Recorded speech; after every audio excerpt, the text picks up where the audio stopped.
इसी तरीके से वादा कर गए कि अब चिंता करने की जरूरत नहीं है, इतने सारे नौकरियां सरकार के अंदर पड़ी हुई हैं, हम तो बेरोजगार जो लोग हैं उनको सिखा पढ़ा के हम उनको बेरोजगारी का भत्ता देके और उनको नौकरी देने का काम करेंगे। अब ये बहुत अच्छा है, उनने सोच तो लिया था, परंतु मैं ये पूछना चाहती हूँ कि 5 साल के अंदर कितने लोगों को सरकारी नौकरी मिली? 19 बार पेपर तो लीक हुआ। वो बेचारा जाके बैठे 2-2 साल पढ़े, वहां बैठे परीक्षा दे, वापस निकल के आए, ये सोचे कि अब इस बार हमको कुछ न कुछ नौकरी का मौका मिलेगा, परंतु 10 दिन के अंदर पेपर लीक की बात निकल जाती है। किसी को अभी तक पकड़ा है क्या? अरे भाई, इनको तो मालूम होना चाहिए, क्षेत्र तो इन्हीं का है, इन्हीं से तो गया है। क्यों भाई, नाम तो मालूम है ना? क्या नाम है? ये तो नहीं मुझे मालूम, पर अब कोई अरेस्ट हुए अभी तक?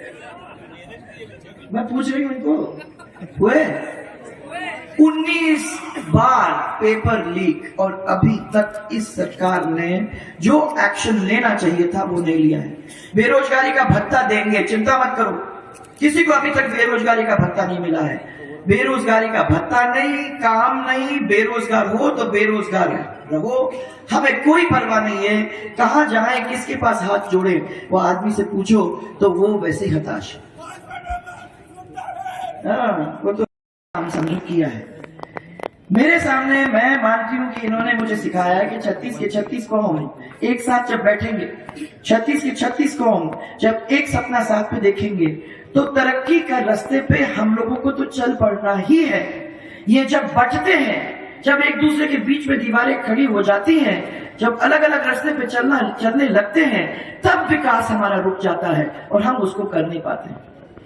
पिछले समय के अंदर मुझे याद है कि आप लोगों के बीच में बैठने के बाद मुझे याद आया कि महिलाओं को अब फिर मजबूत करने की जरूरत है। ये 2008 के अंदर महिलाओं ने मेरे कान में डाला था कि महिला मुख्यमंत्री, पहली महिला मुख्यमंत्री हमारे प्रदेश की, तो क्या वो पहले मुख्यमंत्री हमारे प्रदेश की महिलाओं के बारे में नहीं सोचेंगी? तो सबसे पहले भामाशाह योजना को हम लोगों ने अपनी महिलाओं को ध्यान में रखते हुए सोचा। हमने सोचा कि ये परिवार की अगर मुखिया हमारी महिला बन जाती है, उसके नाम पर उसका कार्ड बन जाता है और उस कार्ड के ऊपर जो पैसा सरकारी आता है वो उसके बैंक अकाउंट में चला जाता है, तो उसकी बचत भी होगी, वो अच्छी तरह से अपने घर को भी चलाएगी और आगे चल के उसका घर भी विकसित हो जाएगा। इसलिए हमने उनको आगे किया और उसके साथ हमने जोड़ा जिसको आज ये चिरंजीवी के नाम से कहलाना चाहते हैं, भारतीय भामाशाह स्वास्थ्य बीमा योजना। ये सोचा कि उसी कार्ड के ऊपर पैसे देने की अब किसी की जरूरत नहीं है, आप लोग पहुंच जाओगे 130,000 से लेके 3 लाख तक। हम आशा करते हैं कि हमारे गरीब से गरीब को कैंसर का ऑपरेशन हो, हार्ट का ऑपरेशन हो, तो वो काम आराम से कर सके। मैं तो इसको करके भूल भी गई, परंतु एक दिन मैं अस्पताल में खड़ी थी SMS में सड़क का, अपन फिर उसी चीज पे वापस आ गए। 70 साल हो गए, हर 5वें साल में अपन वहीं से काम शुरू करेंगे तो फिर आगे बढ़ेंगे तो कैसे बढ़ेंगे? आज भी मैं कह रही हूँ फ्री बिजली दे रहे हैं, अरे कैसे फ्री बिजली दोगे? 95,000 करोड़ तक तो आपका कर्जा बिजली के विभाग के ऊपर फिर से आ गया है। हम लोगों ने 65,000 70,000 करोड़ का जो था उसको धीरे धीरे 10,000 तक लाया था। मेरा यह विश्वास था कि अगर ये खत्म हो जाता है तो आपके बिजली के दाम, अकेले बिजली के दाम ही 1-1.5-2 रुपए तक आ जाएगा, परंतु अब ये फिर से 95,000 रुपए तक चला गया है। तो कहां से आप लोगों को बिजली ला के देंगे? वो तो खरीद ही नहीं सकते, बिजली ट्रांसफार्मर खरीद नहीं सकते। 72 घंटे में आपको ट्रांसफार्मर देने का, तो 72 दिन के अंदर आपको ट्रांसफार्मर नहीं बदल के दे सकते।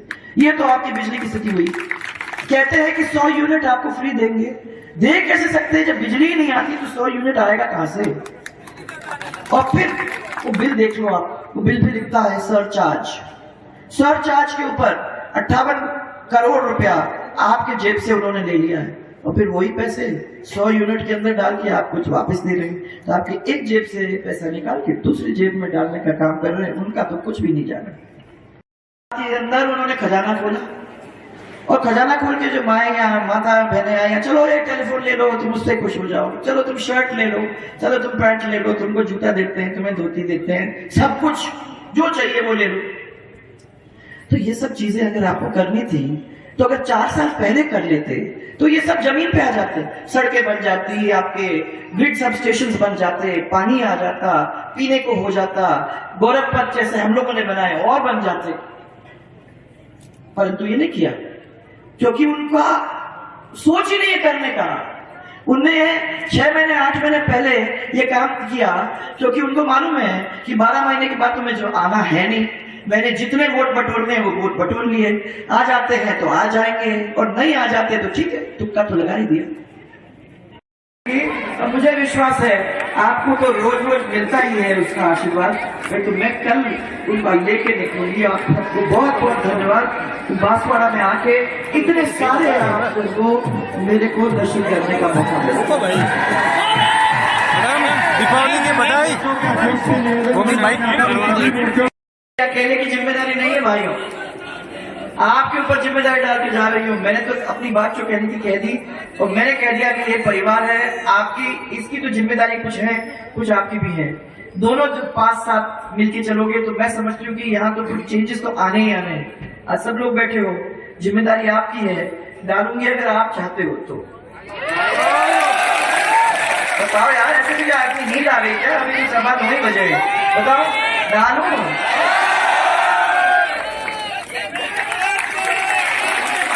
अब क्या कहोगे?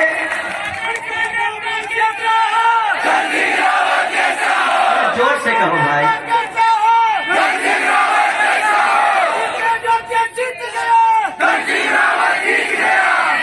अरे बढ़िया, आपने आवाज सुनाई। मैं तो 25 तारीख को देखना चाहूंगी कि वाकई में आपने 55,000 वोटों से इनको जिताया कि नहीं जिताया, तब मजा आएगा। क्योंकि वादा पे खड़े उतरने वाले फिर आप भी होंगे। वही तो शुरुआत होती है। एक जोरदार नारा मेरे साथ, भारतीय जनता पार्टी जिंदाबाद, जिंदाबाद। भारतीय जनता पार्टी जिंदाबाद, जिंदाबाद। याद रखना, ये वो मोदी जी की पार्टी है जिसने कितने कितने सालों का वादा कि हम लोग राम मंदिर बनाएंगे, राम मंदिर बनाएंगे, राम मंदिर बनाएंगे। आखिर में राम मंदिर बन के आपके लिए तैयार हो गया। जनवरी के महीने में जो आदमी जाना चाहता है वो जाके आराम से राम मंदिर के दर्शन करके आएगा। वैसे पार्टी के नेता बनेंगे ये सब। हम चाह रहे हैं कि आप इनको जोरदार तरीके से जिताने का काम करेंगे। भारतीय जनता पार्टी, भारतीय जनता पार्टी, और एक राजस्थान का नारा, जय जय राजस्थान, जय जय राजस्थान। बहुत सारी शुभकामनाएं, बहुत सारा प्यार आप सबको और शुभ रात्रि आप लोग सबको। बहुत बहुत धन्यवाद कि मैंने हमेशा आपको परिवार जैसे माना है। और बांसवाड़ा तो स्पेशली क्योंकि वो जैसे मैंने कहा मेरी माई की डिस्ट्रिक्ट है और मेरी माई ने जो भी आज मुझे दिया है, जो मैं खड़ी हूं यहाँ, जो भी मुझे दिया है वो सब उसने मुझे दिया है। इसका मतलब आप लोग सब ने दिया है क्योंकि आप यही परिवार है। और इस परिवार को मैं फिर से धन्यवाद देना चाहती हूँ। कठिनाई आती है जाती है, पर हर राजनीतिक स्थिति में तो आती जाती है ही, परंतु उसमें आप लोग जिस तरीके से हमारे साथ खड़े रहे, जिस तरीके से आपने हम सबको प्यार दिया, उस चीज का मैं दाद देती हूँ और मैं हमेशा इसी चीज की ऋणी रहूंगी और भारतीय जनता पार्टी आपकी ऋणी रहेगी क्योंकि ये प्यार ही बहुत ही हमारे लिए अनमूल्य है। इस प्यार के लिए तो हम दौड़ेंगे भागेंगे। आप हमसे कुछ भी करा सकते हो, बस प्यार देते रहना, उसमें कमी मत छोड़ना, हाथ फेरते रहना, उसमें कमी मत छोड़ना, क्योंकि ऐसे लोग आपके लिए भागेंगे, इसी के पीछे भागेंगे कि आप प्यार दोगे और काम बताओ तो उस काम को हम करने को तैयार हैं। बस आप यहाँ आए, आप लोगों ने इतनी देर तक हम सब की राह देखी, मुझे विश्वास है कि आप जाओगे 11 बजे सुबह अपना वोट डालने। और यहाँ ज्यादा महिलाएं नहीं है तो मैं इनको आगाह तो नहीं कर सकती, पर आप लोग जो हो उनको कह देना कि इन सबको पहले घर से बाहर करो। सुबह 11 बजे तक ये सब लोग अपना जाके वोट डाले आए, फिर उसके बाद इनकी खिदमत करो, इसके पहले नहीं।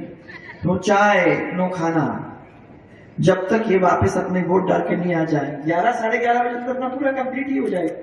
तब लाइन लगा के अपने बूथ में जाके अपना करके आ जाएंगे तो मैं समझती हूँ कि छोटे मोटे वोटों से नहीं, पिछली बार कितने वोटों से आप हारे थे? कितने?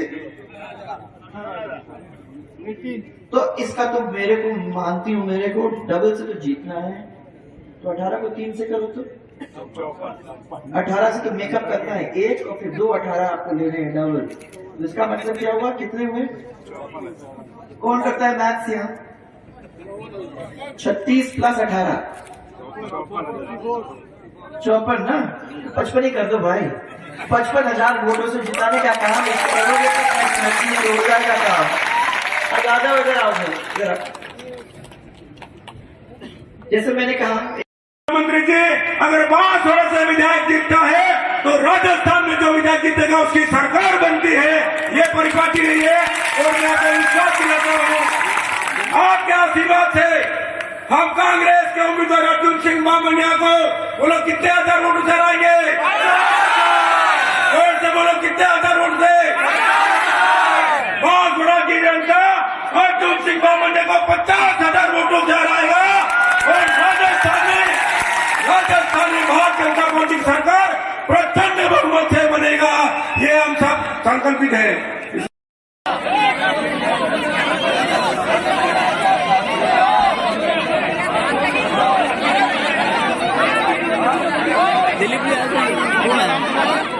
यार असं ही करू दे।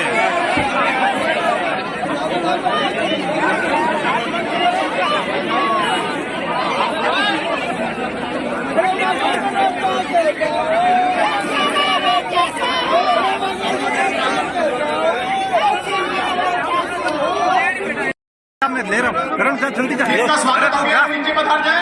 उधर से निकल जाना। ये मेरे हाथ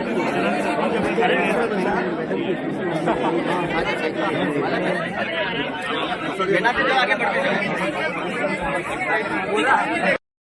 पूर्व मुख्यमंत्री वसुंधरा जी राजे का अभिनंदन है, स्वागत है। मैं सभी मंडलों के भी अध्यक्ष और चुनाव प्रभारियों से आग्रह करता हूँ कि वे भी स्वागत करें।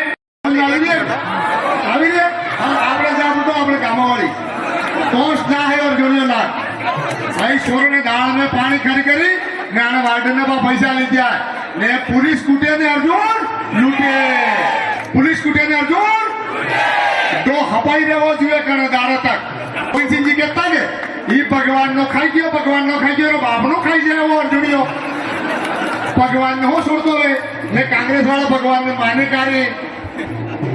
इसलिए हमारे बीच में वसु नहीं है, उससे आम जनता पीड़ित है और त्रस्त है। और यहाँ का जो मंत्री है उसके बारे में तो मैं कल जनसंपर्क में गया था, गली गली में एक आवाज आ रही थी कि गली गली में चोर है, बामुनिया चोर है। अब ये स्थिति मंत्री की है, बांसवाड़ा में निकल नहीं सकता। और लोगों ने कहा कि हमने ट्रांसफर में दुनिया भर का पैसा मंत्री को दिया है, उसने अपने और होके आने चाहिए। कांग्रेस की आदत है वादे तो बहुत करते हैं परंतु उन वादों के ऊपर उनका एक्शन नहीं होता है। मैंने कई बार देखा और छुटपन से की बात करना चाह रही हूँ।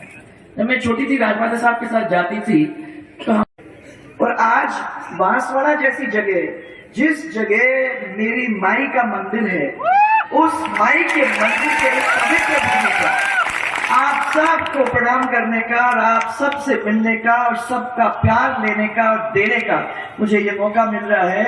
इसी के वजह से उसके लिए मैं उनको भी धन्यवाद देती हूँ, भारतीय जनता पार्टी को धन्यवाद देती हूँ और आप सब जो इतनी देर से यहाँ इकट्ठा हुए हैं उन सबको मैं पूरी तरह से दिल से प्यार और धन्यवाद देना चाहूँगा।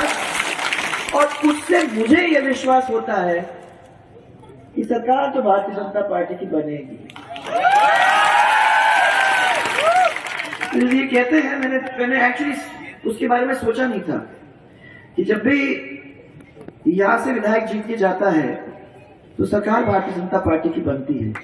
पिछले बार जब नहीं जीते तब आप और हम दोनों बाहर अब आप जीते तो क्या मालूम, भारतीय जनता पार्टी की फिर से सरकार बन जाएगी, इसी आशा के साथ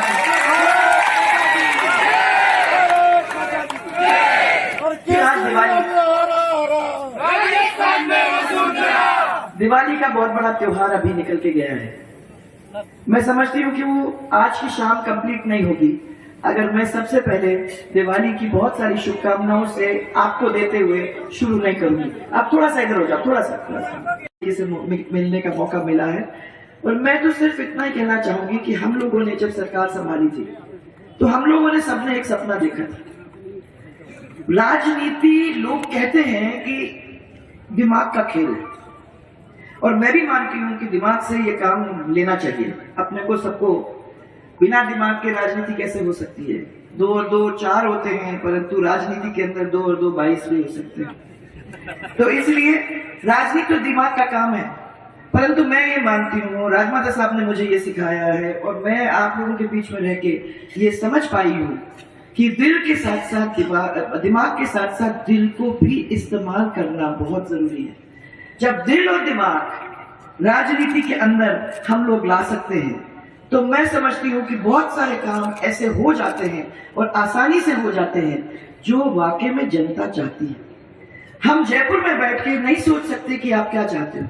हम आपके बीच में आके आंखों में आंख मिलाकर आपके साथ बैठकर जब पूछते हैं तब वो बात निकल के आती है जो बात आप कराना आपके क्षेत्र के अंदर चाहते हो। और इसीलिए बहुत जरूरी है कि हम आपके बीच में आए, आपसे बात करें, कार्यकर्ताओं के साथ बैठें और कार्यकर्ताओं की बात को फिर जमीन पे लाने की कोशिश करें।